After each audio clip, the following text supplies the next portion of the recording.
If you could just state your name and where you work and what you do.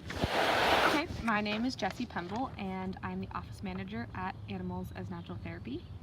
What first drew you to animal-assisted therapy?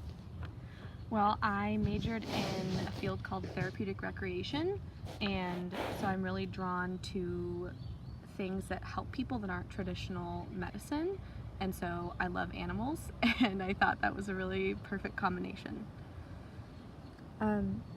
Why do you work with animals as natural therapy?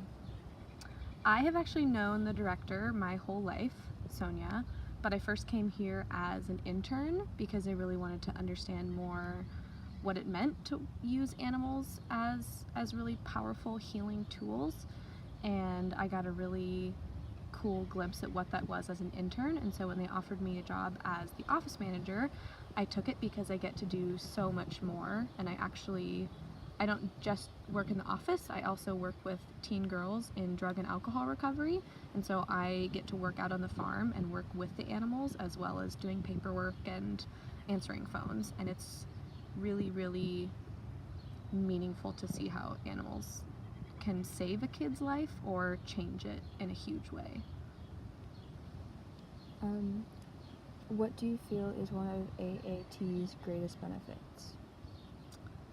There's so many benefits that ANT gives kids. I think one of the biggest ones is self-confidence, because it can be really intimidating to work with a huge 1,200-pound horse at first, but to do that safely and effectively, you really have to develop some self-confidence and empowerment in yourself to feel good about that.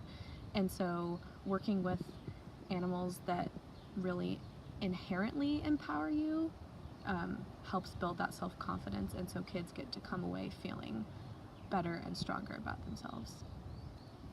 How have you seen the animals change lives? Oh my gosh.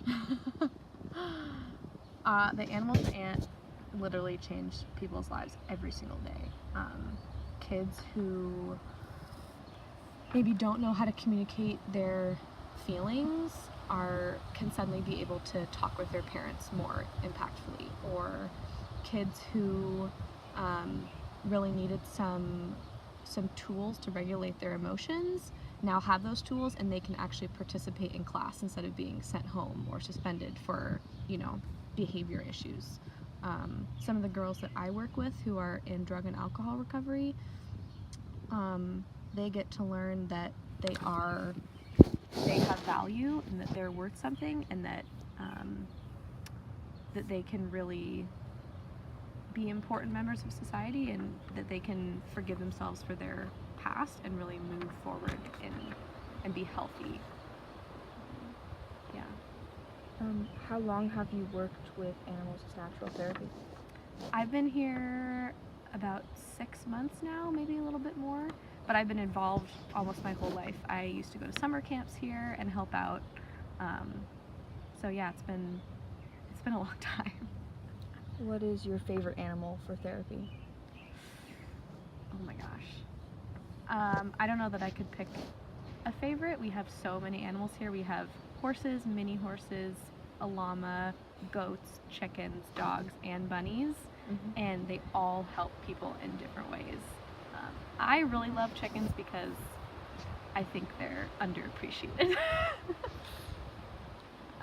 How many hours a day does it take to keep the animals happy and healthy? Oh, wow. Like 24 hours a day. Yeah.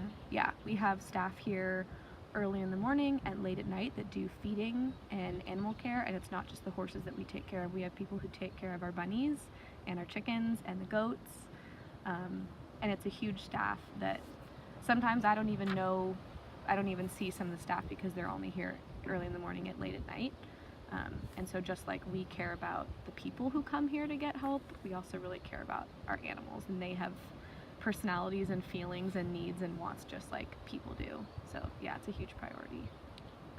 Where would you like to see more animal-assisted therapy? I think we should see more of it in schools and working with older people. In schools, they can be really grounding and a source of calm for kids who need that, because school can be a really stressful environment. And then working with seniors, especially like in nursing homes or other care facilities, those are people that a lot of times are really isolated and don't get to see their family or no longer get to have pets, and animals bring such meaning into people's lives.